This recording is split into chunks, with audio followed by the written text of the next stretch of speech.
Nah, teman-teman, untuk tema kali ini yang ingin kita bahas yakni nggak zaman ya melombakan murai batu itu digedur. Setiap minggu lomba itu nggak zaman. Sebelum kita melombakan murai batu yang terus-menerus, kita harus tahu aspek dan karakter dari burung murai batu kita.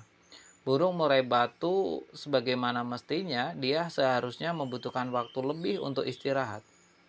Kalau murai batu tidak ada waktu untuk istirahat, bagaimana dia bisa memupuk, mengeluarkan materi atau membongkar materi?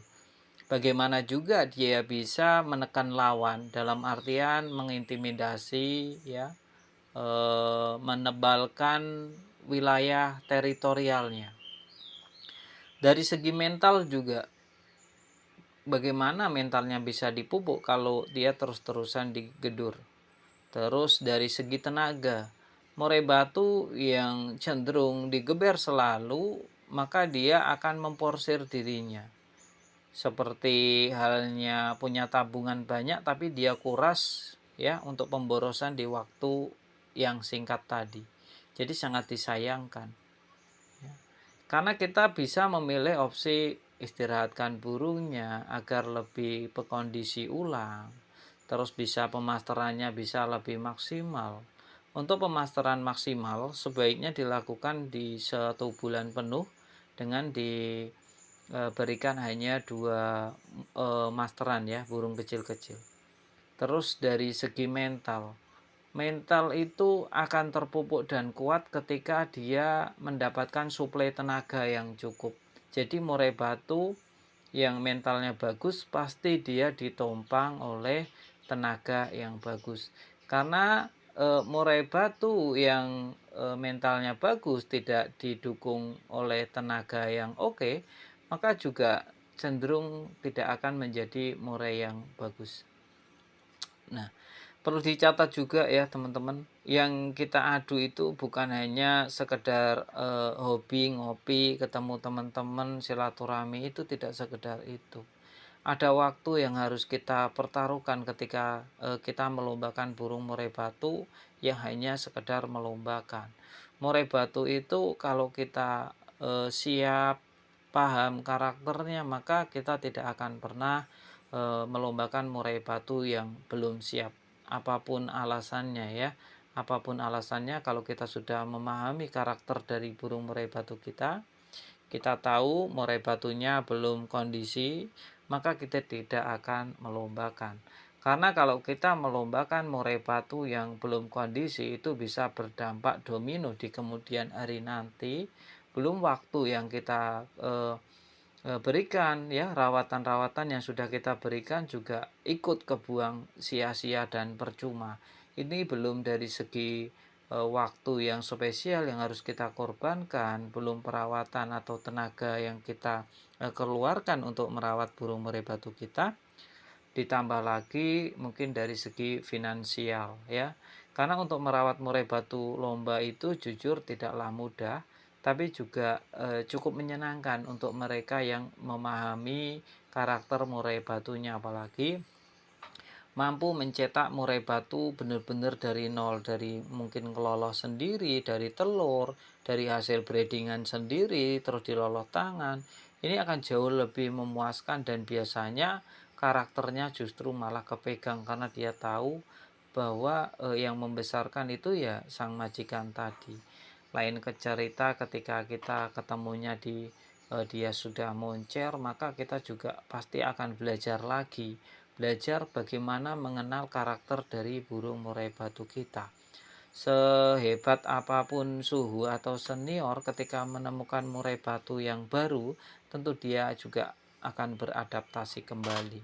Entah itu mulai rawatan hariannya ya, mulai clue-clue yang mungkin diberikan oleh murai batu tadi dengan pemberian sedikit pancingan. Nah, untuk melombakan murai batu sebaiknya murai saat di rumah itu disetel kondisi paling terendahnya. Yang penting murai ini sudah terpantau gacor dan eh, aktif berbunyi, tapi tidak bunyi terus-menerus yang nanti bisa berdampak domino juga untuk murai lapangan atau murai kontes. Murai kontes itu sebaiknya di rumah itu cukup satu rumah satu murai, itu sebaiknya. Tapi karena kadang kita kepentok dengan rumah yang tidak terlalu besar dan kita menginginkan untuk memelihara murai batu lebih dari 3, maka kita harus mensiasati banyak hal untuk memelihara murai batu satu rumah banyak burung. Salah satunya perbanyak masteran hidup. Jadi masteran yang hidup nggak serta-merta hanya hidup, tapi dia juga gacor dan hidup benar-benar aktif. Gunanya masteran-masteran ini adalah untuk memecah ya antara murai batu A ketemu murai batu B, maka di tengah harus ada masteran yang untuk mengurai dari tembakan atau suara intimidasi tadi. Karena takutnya kalau tidak ada masteran yang cukup, maka bisa berimpact buruk pada murai batu yang kalah mentalnya. Dalam artian, setiap murai batu memiliki kemampuan atau karakter mental yang berbeda-beda.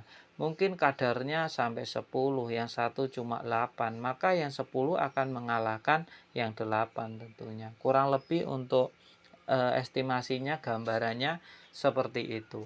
Nah, perlu dicatat juga teman-teman, untuk melombakan burung murai batu sebaiknya sebulan sekali saja. Sering puasakan murai batu kita untuk tidak melihat, mendengar ya secara langsung burung lain, entah itu murai batu atau pemasteran-pemasteran. Nah, murai batu kenapa dia bagus saat satu rumah hanya satu burung? Karena ini murai batu ini agar saat istirahat itu tidak terganggu. Lain cerita ketika kita memiliki murai batu yang faktornya bagus dan tinggi, namun ketika kita dalam satu rumah tadi, terus kita memiliki burung lain yang suaranya seperti ada siulan-siulan saat settingan kita untuk murai batu kontesnya tinggi-tingginya, maka ini bisa berdampak sangat buruk sekali. Nanti digantang murai batu kita mungkin hanya setengah jalannya karena sudah ngempos di rumah terlebih dahulu. Oleh karena itu, untuk murai batu lomba itu biasanya yang jeli atau perawatnya itu bagaimana caranya untuk menahan agar murai batu kita itu tidak gacor sembarang tempat.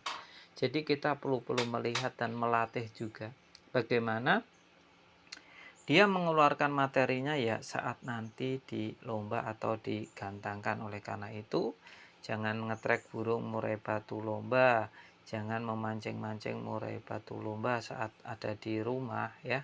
Karena untuk murai batu lomba itu di rumah tidak harus keluar-keluar, cukup diam saja. Ketika dibawa ke lapangan baru dia menunjukkan actionnya. Ini akan jauh lebih bagus. Kita masuk ke penutup.